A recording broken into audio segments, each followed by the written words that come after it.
Let's start with our biotech. और यहाँ जैसे कि आपको पता है कि गारंटेड आपको एनसीईआरटी का each and every word learn होगा, है ना। तो लेट्स स्टार्ट विद बायोटेक का मेडिसिन वाला पार्ट। बायोटेक का मेडिसिन में क्यों यूज हुआ? तुम सोचो, तुम बायोटेक्नोलॉजी यूज कर रहे हो मेडिसिन में, तो तुम क्यों यूज करोगे? तुम इसलिए यूज करोगे ताकि तुम मास प्रोडक्शन, क्योंकि पहले कम अमाउंट में प्रोड्यूस कर पा रहे थे हम मेडिसिन, हम मास प्रोडक्शन कर सके। और दूसरा क्या रीजन हो सकता है कि हम अनवांटेड जो इसके साइड इफेक्ट्स है वो ना आए, that is do not induce any unwanted immunological response. तो सबसे पहले तुम्हारी एनसीईआरटी की एक एक लाइन को लर्न करते हुए जाएंगे।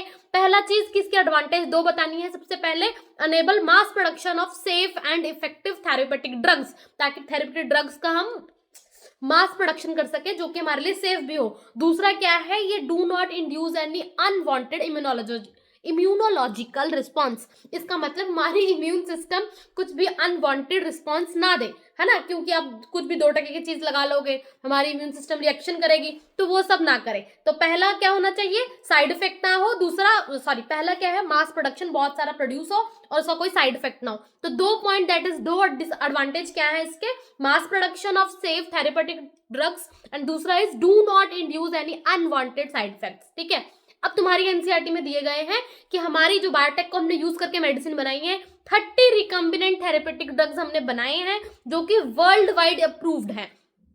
30 वर्ल्ड वाइड और 12 प्रेजेंटली मार्केट इन इंडिया। हमारी इंडिया में कितने बने पड़े हैं और प्रेजेंटली मार्केट हो रहे हैं, मार्केट में है, दैट इज 12। टोटल कितने बने हैं 30, और इंडिया में कितने मार्केट में मिल रहे हैं आपको, वो कितने हैं 12। क्या क्या मैंने बताया बायोटेक्नोलॉजी इन मेडिसिन, 2 एडवांटेज क्या क्या है, मास प्रोडक्शन, दूसरा मास production of safe therapeutic drugs, दूसरा क्या है, do not induce any unwanted immunological response. मैंने आपको बताया अनवांटेड हम जो नहीं चाहते ऐसे कोई साइड इफेक्ट ना हो। कितनी बनी हुई है वर्ल्ड वाइड में 30 रिकम्बिनेंट, और इंडिया में अभी कितनी मार्केटेड है हमारी 12। तो तुम्हें एनसीईआरटी का एक छोटा सा पैराग्राफ पूरा का पूरा लर्न है, मतलब एक अक्षर बचा ही नहीं तो एनसीईआरटी से बाहर क्या ही आएगा, है ना।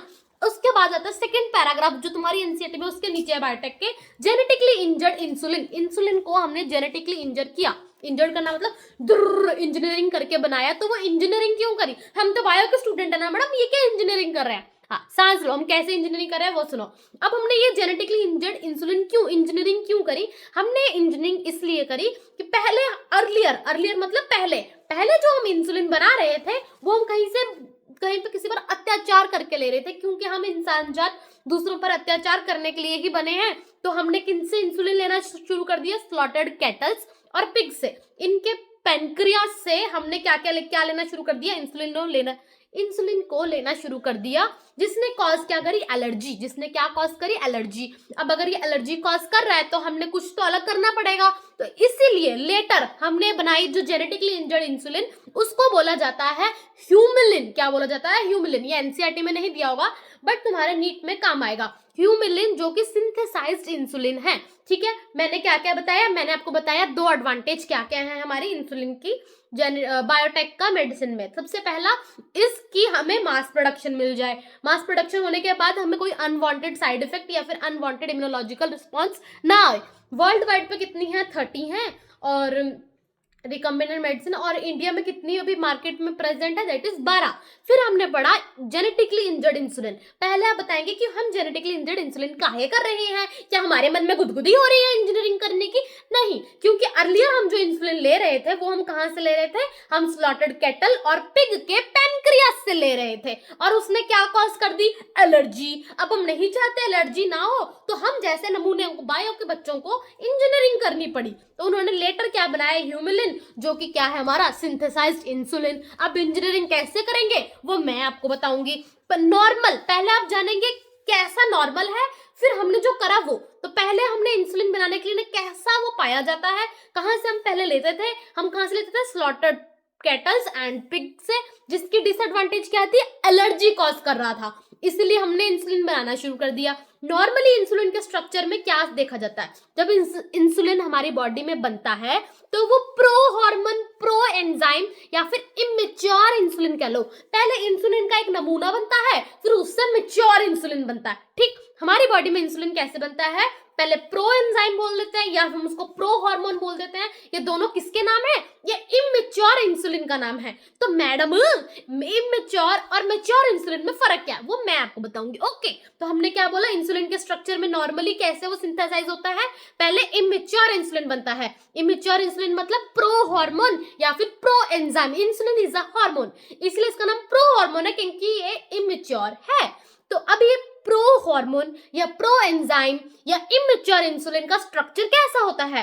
इसके अंदर दो शॉर्ट पॉलीपेप्टाइड चेन होते हैं। पॉलीपेप्टाइड का मतलब प्रोटीन के बने हुए दो चेन, पॉलीपेप्टाइड का मतलब प्रोटीन के बने हुए चेन। तो अगर आपसे पूछेंगे इंसुलिन किस चीज का बना होता है, तो क्या आप कार्बोहाइड्रेट पे टिक करके आओगे? क्या आप विटामिन पे टिक करके आओगे? नहीं नहीं नहीं नहीं गुगलू बुगलू, आप टिक करके आएंगे अपने polypeptide chain that is protein पर टिक। ओके, दो पॉलीपेप्टाइड चेन होते हैं, उन चेन का नाम बता दो, चेन ए चेन बी। इसके अलावा एक सी पेप्टाइड होता है, पेप्टाइड यानी प्रोटीन। तो ये किस तरह अरेंज होता है? ये तुम्हारा रहा पॉलीपेप्टाइड चेन ए, ये रहा तुम्हारा पॉलीपेप्टाइड चेन सी। मतलब सी और सॉरी ए और बी को कैसे जोड़ा हुआ है? सी के थ्रू। ये रहा तुम्हारा पॉलीपेप्टाइड चेन ए, ये रहा पॉलीपेप्टाइड चेन बी, और ये ए और बी चेन किससे जुड़े हुए हैं? With the help of C.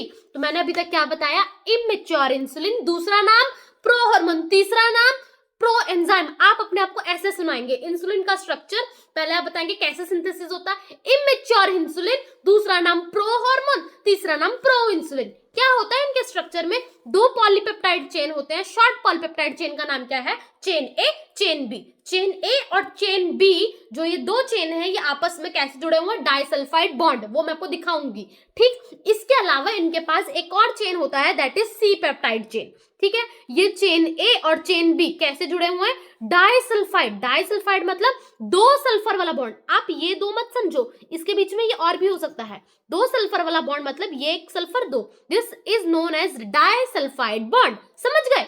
And there is C peptide, ये हमारे इमेच्योर इंसुलिन में होता है। तो मैडम मैच्योर इंसुलिन में क्या होता है? क्या होता है? मैच्योर इंसुलिन में सी पेप्टाइड नहीं प्रेजेंट होता है, सी पेप्टाइड हट जाता है। तो ये रहा मेरा ए पेप्टाइड, बी पेप्टाइड, और इनके बीच में क्या पड़ा हुआ? डाइसल्फाइड बॉन्ड जो पहले से पड़ा था, और free C peptide. C peptide free कहीं और पड़ा होता है। ठीक, मैंने अभी तक तुम्हें क्या क्या पढ़ाया?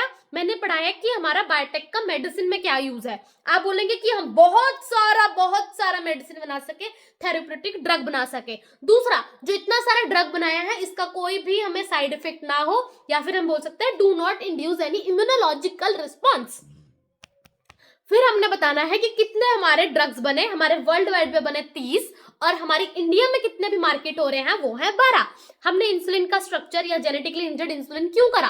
तो सबसे पहले आप बताओगे कि इन्हें स्लॉटेड पिग या फिर हमारे स्लॉटेड कैटल और पिग से लिया जाता था, उनकी पैनक्रियास से, क्योंकि इन्होंने एलर्जी कॉज करी। अर्लियर इन्होंने क्या कॉज करा? एलर्जी। इसीलिए हम लेटर ले आए Humulin, genetically engineered insulin. Normal insulin के स्ट्रक्चर, अब मुझे कुछ इंजीनियरिंग करनी है, मुझे कुछ खुद से बनाना है, तो मुझे पता होना चाहिए ना नॉर्मल स्ट्रक्चर क्या है, तभी तो मैं कुछ खुद बना पाऊंगी, है ना। इंसुलिन का नॉर्मल स्ट्रक्चर क्या होता है? नॉर्मली हमारी बॉडी में कैसे प्रोड्यूस होता है? ये इमेच्योर इंसुलिन, प्रो एंजाइम, और तीसरा नाम क्या है? प्रो हार्मोन की फॉर्म में ये प्रोड्यूस होता है। तो ये प्रो एंजाइम, प्रो हार्मोन या इमेच्योर इंसुलिन में होता क्या है? Two short polypeptide chain. ये दो शॉर्ट पॉलीपेप्टाइड चेन का नाम क्या है? Chain A chain B. Chain A और चेन बी कैसे जुड़े होते हैं आपस में? Disulphide bond. कैसे जुड़े होते हैं? Disulphide bond. इसके अलावा एक एक्स्ट्रा चीज क्या है? C peptide. और मैंने आपको ये डायग्राम दिखा दिया, आप एक बारी बुक में भी देखिएगा। अब मैच्योर इंसुलिन में क्या होता है? ये सी पेप्टाइड भैया उड़ जाता है, हट जाता है, तो बचता क्या है? ए chain, B chain. A chain और बी चेन कैसे जुड़े होते हैं? डाइसल्फाइड बॉन्ड से। ठीक, अब हमें पता लग गया प्रो इंसुलिन से इंसुलिन बनाने के लिए सी पेप्टाइड को खुशुम खुशुम खुशुम खुशुम करके उड़ा के साइड में मार देना है। ठीक है, इसीलिए हमारी पहली कंपनी आई जिसने जेनेटिकली इंजर्ड इंसुलिन बनाई, दैट इज इली लिली कंपनी, जो कि एक अमेरिकन कंपनी थी, और ये आई थी 1983 में। बच्चों को कंफ्यूजन क्या होता है, बहुत बारी ऐसा 1986, 7 ऐसा कुछ भी करने लग जाता है, उनको ये 1983 एग्जैक्ट भूल जाता है। तो देखो इली लिली वर्ड का ना, ये इली, ELI, ये 3 अक्षरों का बना है, तो आपको सोच लेना है कुछ तो लास्ट में 3 है, दैट इज 1983। ठीक है, 1983 आप कैसे याद करेंगे कि इली लिली का ELI 3 अक्षरों का है, दैट इज लास्ट में कुछ 3 आएगा तो 1983, क्योंकि इतनी तो हिंदी आती भी नहीं, 1983 में इली लिली कंपनी आई जो कि एक अमेरिकन कंपनी थी और इसने बनाया रिकम्बिनेंट इंसुलिन, जिसको मैं क्या बोलती हूँ, जेनेटिक इंजर्ड इंसुलिन। इसके लिए मेन प्रॉब्लम क्या थी कि प्रोडक्शन ऑफ मैच्योर इंसुलिन, क्योंकि अब हमारी बॉडी में वो इमेच्योर इंसुलिन नहीं डाल सकता। अगर हम बॉडी में इमेच्योर इंसुलिन डाल लेंगे तो खुद से सी पेप्टाइड नहीं हटेगा या फिर वो बनाना भी मुश्किल है। तो इसीलिए हमने क्या करा, इसको प्रॉब्लम क्या है कि मैच्योर इंसुलिन कैसे बनाए, कैसे बनाए रिकम्बिनेंट टेक्नोलॉजी या फिर जेनेटिक इंजीनियरिंग को लेके ये कैसे बनाए ऐसे ये रोता रहा। तो इस इली लिली कंपनी को पता लगा कि ये क्या करे, ये पहले चेन ए बना ले फिर चेन बी बना ले, उनको डाइसल्फाइड बॉन्ड से जोड़ दे, बन गई मेरी insulin, mature insulin. Mature insulin क्या क्यों है इसका नाम, क्योंकि इसके पास सी पेप्टाइड नहीं है। तो यही आपका PYQ है कि कौन मतलब इमेच्योर इंसुलिन में ऐसा क्या होता है जो मैच्योर इंसुलिन में नहीं होता, that is C peptide is present in immature insulin.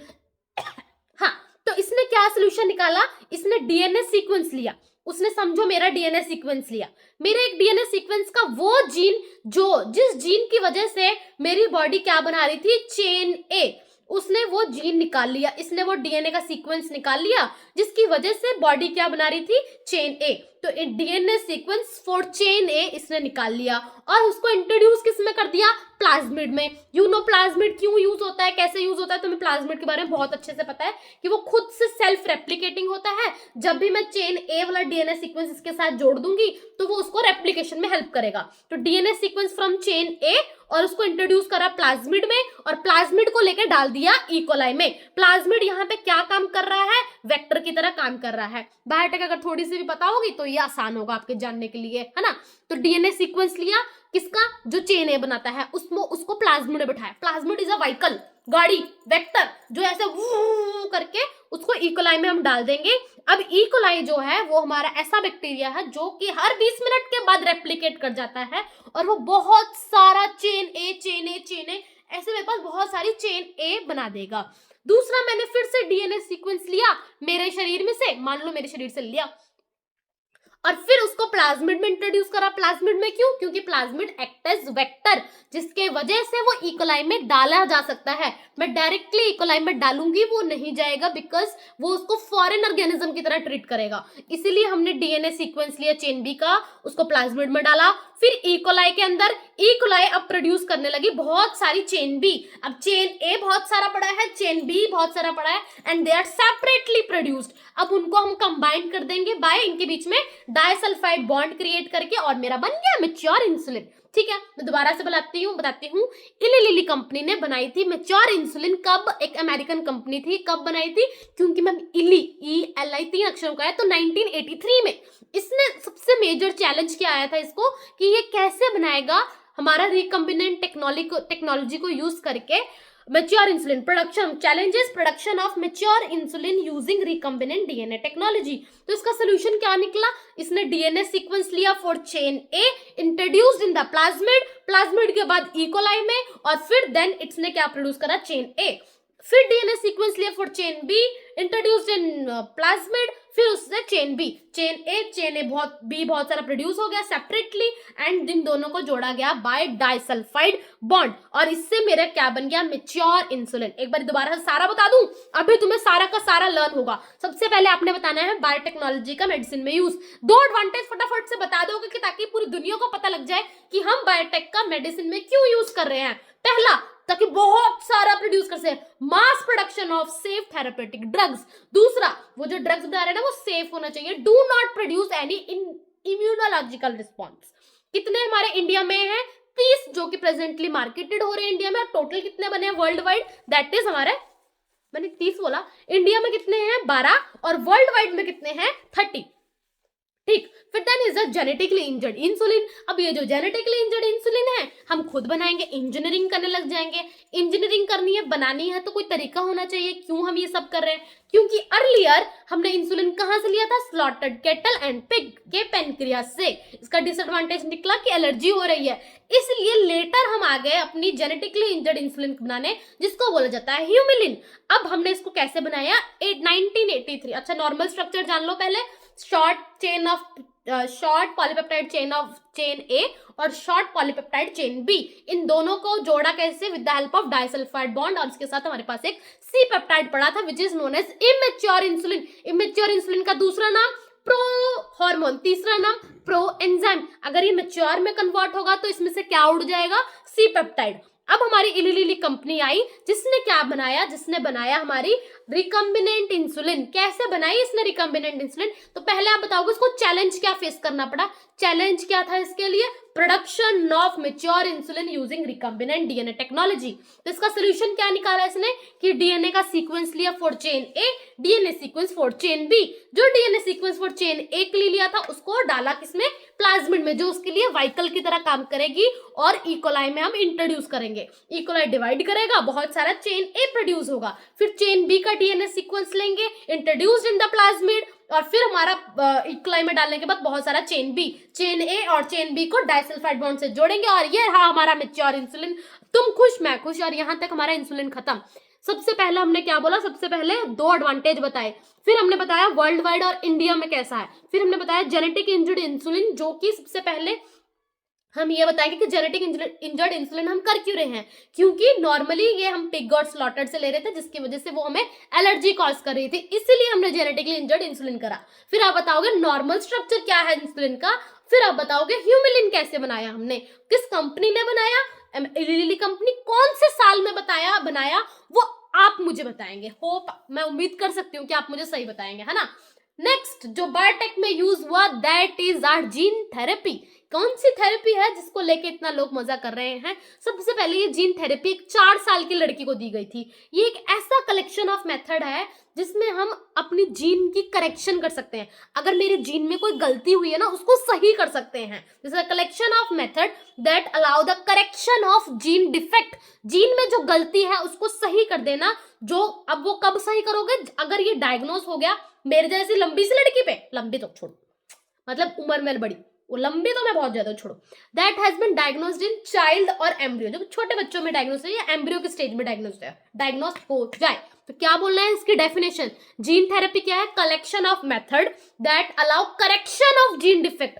ऐसा कलेक्शन ऑफ मेथड जो कि करेक्शन करने में सही करे जीन डिफेक्ट की। वो जीन डिफेक्ट कब डायग्नोस हो, डायग्नोस इन चाइल्ड और एम्ब्रियो। आपसे मेरी रिक्वेस्ट है, प्लीज प्लीज मेरे गुगलू गुगलू फुश, अभी अपने वीडियो को पॉज कर एक बारी आप अपने आप को सारा इंसुलिन सुना दो, तभी आपका फायदा है, नहीं तो फिर कोई फायदा नहीं होगा। फटाफट से वीडियो पॉज करो और अपने को सारा इंसुलिन एक बार सुना दो, राइट। ठीक है, हम जीन थेरेपी पे आते हैं। जीन थेरेपी क्या है, कलेक्शन ऑफ मेथड। उस कलेक्शन ऑफ मेथड में हम क्या करते हैं, अलाउ करेक्शन। क्या अलाउ करते हैं कि करेक्शन हो जाए, करेक्ट हो जाए क्या, जीन डिफेक्ट, जो कि कब डायग्नोस हो, मेरे जैसे बुढ़ी पर नहीं, डायग्नोस हो चाइल्ड और एम्ब्रियो पर। Collection of method that allow correction of gene defect that diagnosed in child और एम्ब्रियो। 3 लाइन की डेफिनेशन है, collection of method, correction of gene defect, कब, चाइल्ड और एम्ब्रियो वाली स्टेज में। Hope I make you learn. हाँ, तो आपका काम है फटाफट से वीडियो पॉज करके अपने आप को डेफिनेशन सुना दो। Collection of method that allow correction of gene defect that diagnose in the child और embryo. Gene is inserted in the person cellular tissue, जिससे हम उससे डिजीज ट्रीट कर सके। तो फर्स्ट क्लिनिकल थेरेपी कब दी गई थी, 1990। देखो कुछ चीजें मुझे याद होती हैं, 10, 20, 30, 40, 50, 60, 70, 80, 90, 100, इसके बीच में जो काउंटिंग आती है वो मुझे नहीं याद रहती। तो ये 1990 मुझे याद है कि फर्स्ट करेक्शन थेरेपी कब हुई थी, जीन थेरेपी हमारी 1990 में। 1990 में एक 4 साल की मासूम सी लड़की को जीन थेरेपी दी गई थी, क्योंकि उसके पास एक ऐसी एंजाइम की कमी थी जिसके कारण उसका इम्यून सिस्टम जो है वो अच्छे से फंक्शन नहीं कर पा रहा था। तो फर्स्ट क्लिनिकल थेरेपी कब दी गई थी, 1990। हमारी इली लिली कंपनी कब आई थी, इली लास्ट में तीन अक्षरों का है, दैट इज 1983। तो जीन थेरेपी कब दी गई थी, 1990। कब, किसको दी गई थी, 4 साल की लड़की को, क्योंकि उसके पास एक एंजाइम की कमी थी। उस एंजाइम का नाम क्या था, एडिनोसिन डीएमिनेज। इस एंजाइम का नाम क्या था, एडिनोसिन डीएमिनेज। 2 बार अपनी कॉपी में एडिनोसिन डीएमिनेज लिख दो, तुम्हें अभी के अभी सारा टॉपिक लर्न हो जाएगा। और अगर तुम ये बात के लिए छोड़ोगे फिर वही पंगा हो जाएगा। एडिनोसिन डीएमिनेज, डीएमिनेज, हाँ 2 बार लिख लोगे ना मैं तुम्हें खुश हो जाऊंगी। तो एडिनोसिन डीएमिनेज इसकी डेफिशिएंसी थी, उस डेफिशिएंसी की वजह से इस बच्चे का इम्यून सिस्टम अच्छे से काम नहीं कर पा रहा था। पता है ना हमारे इम्यून सिस्टम का काम करना कितना जरूरी है, नहीं तो छोटे छोटे इन्फेक्शन में भी ऐसे भगवान को प्यारे हो जाएंगे, है ना। तो इसीलिए इसको इस एंजाइम की कमी थी। एंजाइम का नाम क्या था? Adenosine deaminase. किसी के पीछे एज लगता है, इसका मतलब वो एक एंजाइम है। ये एंजाइम क्यों जरूरी है? Important for immune system to function, ठीक है। अब उसको ये एंजाइम की कमी क्यों हुई? देखो, नाम जीन थेरेपी है, जरूर कुछ जीन से रिलेटेड होगी। उसकी बॉडी में वो एंजाइम इसलिए नहीं था क्योंकि उसका जीन वो एंजाइम नहीं बना पाता, उसका वो जीन ही नहीं था, उसकी बॉडी में वो जीन ही नहीं जो कि वो एंजाइम बना सके। तो कॉज्ड क्यों हुआ था ये? Due to deletion of gene of adenosine deaminase. Due to deletion, delete हो गया था वो एंजाइम, ठीक है। मैंने आपको जीन थेरेपी पढ़ाई, क्या क्या बोला? सबसे पहले definition, collection of method that allow correction of gene defect. कब डायग्नोज हो? डायग्नोज इन चाइल्ड और embryo stage. First clinical therapy कब दी गई? 1990 में। किसको दी गई? मेरे को, तुमको? नहीं, 4 साल की लड़की को। उस 4 साल की लड़की को क्या था? उसका इम्यून सिस्टम जो था वो क्या कर रहा था? इम्यून सिस्टम नहीं अच्छा सा काम कर पाता, बिकॉज जो एंजाइम पहले बोलोगे आप, 4 साल की लड़की को दिया गया था। क्यों? Due to deficiency of enzyme. Enzyme बोलते ही आपका दिमाग कहेगा उस एंजाइम का नाम बता, एडिनोसिन डीएमिनेज डेफिशिएंसी। वो एंजाइम क्यों इंपॉर्टेंट है? उसकी अगर डेफिशिएंसी होगी तो क्या हुआ? मुझे तो बहुत सारी डेफिशिएंसी है, मेरी जिंदगी में तो बहुत सारी कमी है। वो एंजाइम उसके लिए रिस्पॉन्सिबल था, किसके लिए? Immune system to function. 4 साल की लड़की को 1990 में first clinical therapy, gene therapy दी गई। Why? Because the deficiency of enzyme, enzyme का नाम एडिनोसिन डीएमिनेज डेफिशिएंसी। अब वो जो एंजाइम था वो क्या था? Important for immune system to function. वो किसके लिए इंपॉर्टेंट था? कि इम्यून सिस्टम फंक्शन कर सके। बट उस एंजाइम की डेफिशिएंसी हुई क्यों?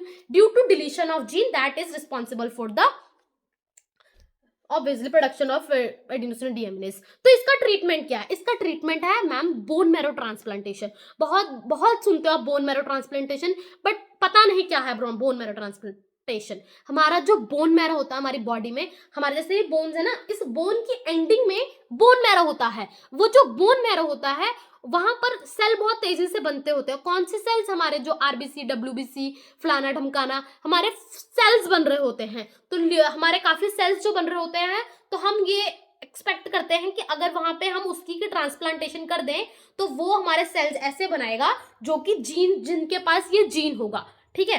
तो bone marrow transplantation. Then is the enzyme replacement therapy. Enzyme replacement therapy में हम क्या बोलते हैं? उस बच्चे को एंजाइम दे दो, बार बार जाके एंजाइम दे दो।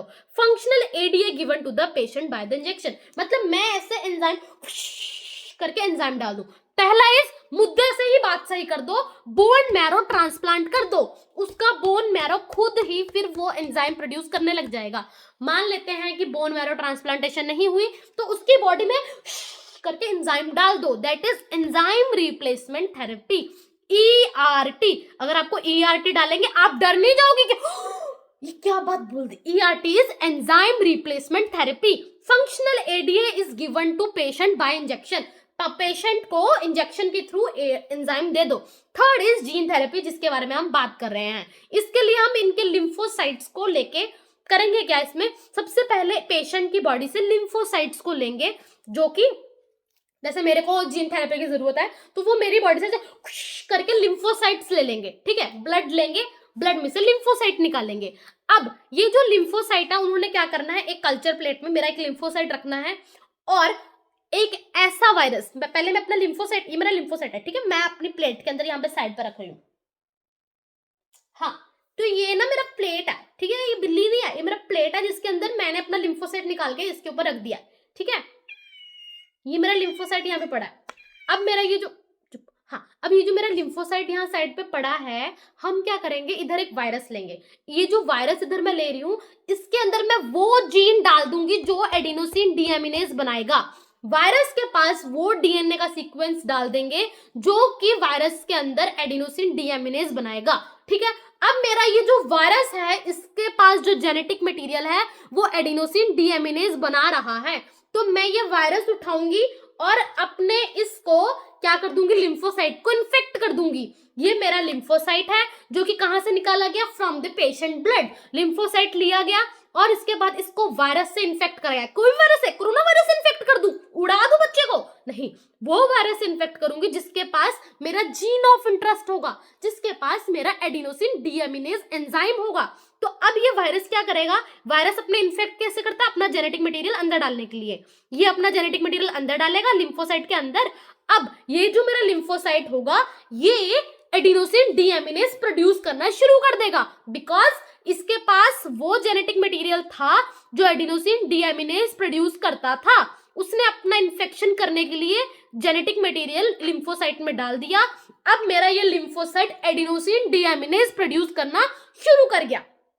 ठीक है, हमने करनी जीन थेरेपी। जीन थेरेपी कैसे किया जाता है, मैं पेशेंट हूं, सोनाली का ब्लड बाहर निकाला जाए, सोनाली का ब्लड लिया, सोनाली के ब्लड में से लिम्फोसाइट लिए, लिम्फोसाइट एक कल्चर प्लेट में डाला, फिर एक ऐसा वायरस, उसका जेनेटिक मटेरियल ऐसा बनाया जो कि एडिनोसिन डीएमिनेज प्रोड्यूस करता हो, उस वायरस को उस सेल के पास ले गए। अब ये वायरस क्या करेगा, वायरस की तो गुदगुदी होती रहती है, वायरस इज वेरी बदतमीज जस्ट लाइक यू, वो सेल को इन्फेक्ट करने लग जाएगा। तो इसके लिए वो अपना वायरस कैसे इन्फेक्ट करता है, अपना जेनेटिक मटेरियल अंदर डाल के। तो वायरस ने अपना जेनेटिक मटेरियल अंदर डाला, अब मेरा लिम्फोसाइट एडीए प्रोड्यूस करने लग गया। सबसे पहले हमने क्या करा, lymphocyte from the blood of the patient grown in the culture outside, हमने लिम्फोसाइट लिया और उसे ग्रो करा।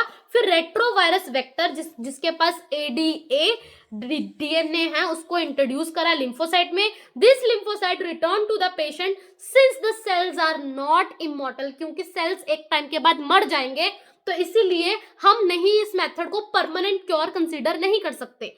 क्या क्या करा, हमने लिम्फोसाइट लिया, पेशेंट मेरे लिम्फोसाइट लेके बाहर रखा, एक वायरस लिया जिसका जेनेटिक मटेरियल इस तरह का बनाया कि अब वो एडीए प्रोड्यूस कर सकता है, उसको मेरे लिम्फोसाइट से इन्फेक्ट करा दिया। अब मेरा जो लिम्फोसाइट है वो एडीए प्रोड्यूस करने लग गया, उसको पेशेंट में मेरे अंदर ऐसे डाल दिया गया वापस। अब मेरे अंदर क्या प्रोड्यूस हो गए, लिम्फोसाइट जो कि एडीए प्रोड्यूस हो गए। मैं खुश, बल्ले बल्ले बल्ले बल्ले, क्योंकि मेरे अंदर एडीए प्रोड्यूस हो रहा। बट लिम्फोसाइट एक टाइम के बाद मर जाएंगे, दे आर नॉट इमॉर्टल कि वो मरे ना, तो इसलिए पेशेंट रिक्वायर्ड पीरियोडिक इन्फ्यूजन। इसलिए पेशेंट को क्या करना पड़ेगा, पीरियोडिक इन्फ्यूजन करना पड़ेगा, बार बार आके डलवाना पड़ेगा, and this is not completely curative, है ना। तो हमने क्या क्या करा, सबसे पहले ट्रीटमेंट में हम बोलेंगे बोन मैरो ट्रांसप्लांटेशन, दूसरा इज एंजाइम रिप्लेसमेंट थेरेपी जिसमें आप एंजाइम को डायरेक्टली इंट्रोड्यूस कर रहे हैं, third is gene therapy. Gene therapy में आप क्या बोलोगे, सबसे पहले lymphocyte from the patient is grown in the culture outside the body, lymphocyte from the patient लिया और उसे ग्रो करा। फिर हमने एक रेट्रोवायरस वेक्टर लिया जिसके पास क्या होगा, एडीए वाला डीएनए, वो क्या उसको इंट्रोड्यूस करेंगे हम लिम्फोसाइट में।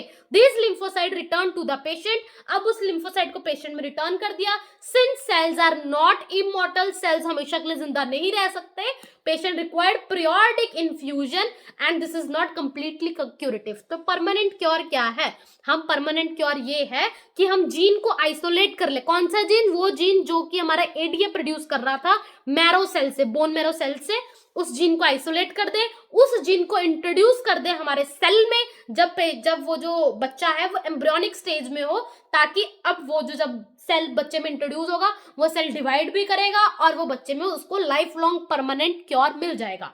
तो मैं एक बार ट्रीटमेंट दोबारा लर्न करा देती हूँ। सबसे पहला इस बोन मैरो ट्रांसप्लांटेशन, दूसरा बोलोगे एंजाइम रिप्लेसमेंट, मतलब एंजाइम को इसे इंजेक्शन के थ्रू दे दूं, तीसरा is gene therapy. Gene therapy में हम क्या करेंगे, लिम्फोसाइट लेंगे from the patient and grow in the outside, that is in vitro. फिर हम एक वेक्टर लेंगे जो कि एक वायरस होगा जिसके पास क्या होगा, एडीए सीडीएनए, उसको इंट्रोड्यूस करेंगे लिम्फोसाइट में। इंट्रोड्यूस करने के बाद return lymphocyte to the patient, patient को रिटर्न करने के बाद since this cells are not immortal, patient required periodic infusion. Permanent cure क्या है, तुम जीन ले लो, वो वाला जीन जो कि एडीए प्रोड्यूस कर रहा हो from the bone marrow cells and introduce this gene into the cell, कब, जब वो बच्चा जो है एम्ब्रियोनिक स्टेज में हो। तो this is all about your gene therapy and your insulin. Hope I make you learn. अगर लर्न करवाया तो प्लीज लेट मी नो, और अगर कोई कमी है तो